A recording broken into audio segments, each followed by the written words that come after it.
Alright, Kristen here with PopCultureMadness.com and WTFMagazine.com, and I am here with Matthew and the Atlas. How are you guys enjoying Bonnaroo 2011 so far? Good, it's hot. Real hot. But good heat. We just got here, so yeah.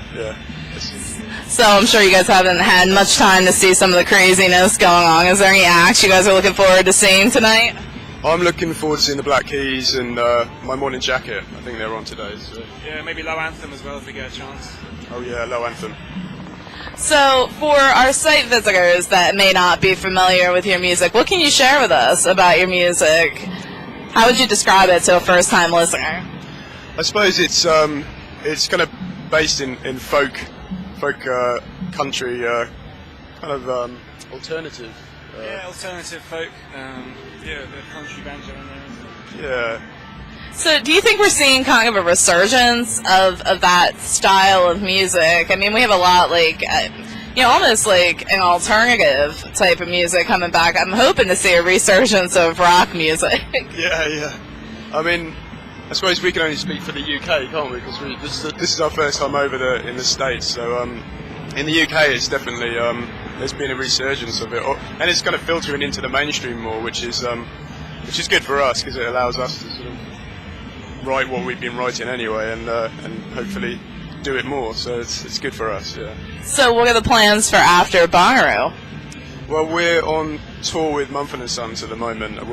They're opening act, and Low Anthem are the main support. So we're off to Atlanta, Georgia tomorrow, and then where after that? Good question. We end up in Denver for a couple of dates, and then down to Telluride after that for a few nights. Oh yeah, we're playing a theatre in Telluride with a band called The Head and the Heart, I think. So that'll be good. Well, that'll definitely keep you guys busy. So, personally, I like to look at music as a universal language that everyone can speak and understand, even though we may take different messages away from it. What do you hope that your music speaks to listeners? Oh. Yeah, thanks, mate. Yeah. I don't know. I enjoy writing, and that's that's my favourite part of being a musician. So if I can write stuff that people enjoy and get something out of it, that's good for me. That's my job done. So. Well, I mean, I think so much of what we see, like all over the radio and everything these days, is music that doesn't really make people think anymore. Like a lot is very cookie cutter. What's great to see is something different. Like, how do you feel about the state of the industry? Yeah, I mean, maybe that's the reason why more alternative, rootsy-based music is filtering through into the mainstream now. Maybe it got a bit oversaturated with a certain style, I don't listen to commercial radio. I mean, it's like an alien world to me. It doesn't say anything to me. Pretty well, not all of it, but pretty much. Yeah, 90% of it, I just don't understand. I feel like my dad going, "What is this noise?" There's no substance, There's no soul in a lot of it. Yeah. I mean, that might be a reason why it's filtering in now more roots-based stuff, I suppose, isn't it?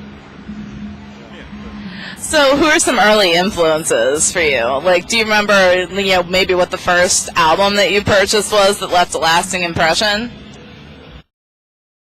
Initially, when I was younger, I got into artists like Nick Drake and then John Martin, so more English folk music, and then moved into more Americana and bands like Sufjan Stevens or artists like Sufjan Stevens and Iron and Wine, and more contemporary acts like Fleet Foxes. I was kind of a bit more into rock when I was a little kid, but then I found my mum's record collection with Simon and Garfunkel bookends, and my dad's Pink Floyd records, Rolling Stones, stuff like that, and really bookends Simon and Garfunkel. That was big for me. That was and it's filtered through into like the folk stuff I listen to now. It's kind of, So I've been asking a lot of artists here what one of their favorite summer festival memories, maybe even a show you attended or a show you played. Do you have one that stands out in particular?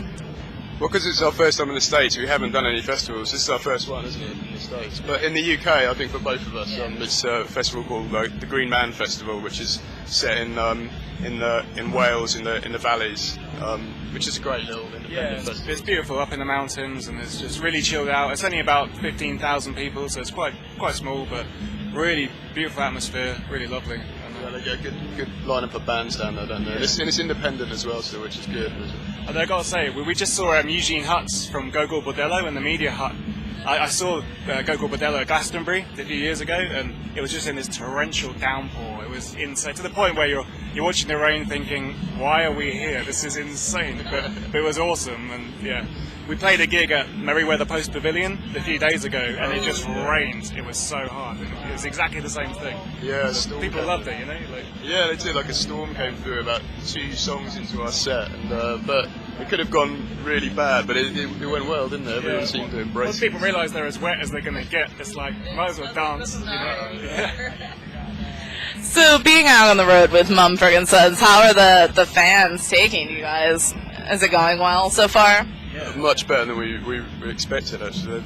And a lot of the shows, people have been there early. I think we thought we'd be playing to quite a sort of sparse audience, you know, by the time we went on, so we've been on quite early. But it's been pretty full, and yeah, they're all really enthusiastic. They just want to hear some music and just have a good time. And yeah, they've been so good to us. You walk on stage and they're already sort of screaming, and it's like, wow, thanks very much. Which it helps you. You sort of G up from it, and then they feed off it too, and it's really good. Really good. It's been great.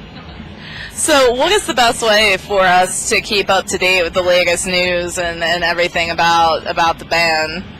I suppose at the moment Facebook's the best way, isn't it? We're on tour at the moment. We're doing video blogs to kind of document the tour as we go, which is good. And Lindsay's doing a written blog as well, and that's all being put up on Facebook. It's probably the best way, isn't it? I suppose. Yeah. So I guess to kind of wrap things up with you guys, it's a just for fun question. Is there any strange rumors that you've heard about the band yet? About Mumford and Sons? No, about yourself. Oh, about ourselves? Oh, right. I haven't. No, I don't think so. We gotta start one. Yeah, I know. I haven't heard any strange rumours about us. No, I kind of wish I had. Yeah, I feel bad. No, sorry. Okay. Because obviously you guys are sort of our ambassadors to the UK, so what are some of the best festivals like Bonnaroo over in the UK? Oh, right, yeah, definitely like, say, Green Man in Wales, End of the Road, which is down in Dorset, a lovely area of the country, and then Glastonbury is always the daddy. It's just an amazing festival. It's huge, so many different bands of different genres. So, yeah, awesome. Awesome. Well, I want to thank you guys so much for speaking to us today. Is there any, final comments you'd like to share with our website audience? I can't think of anything. Thanks for talking to us.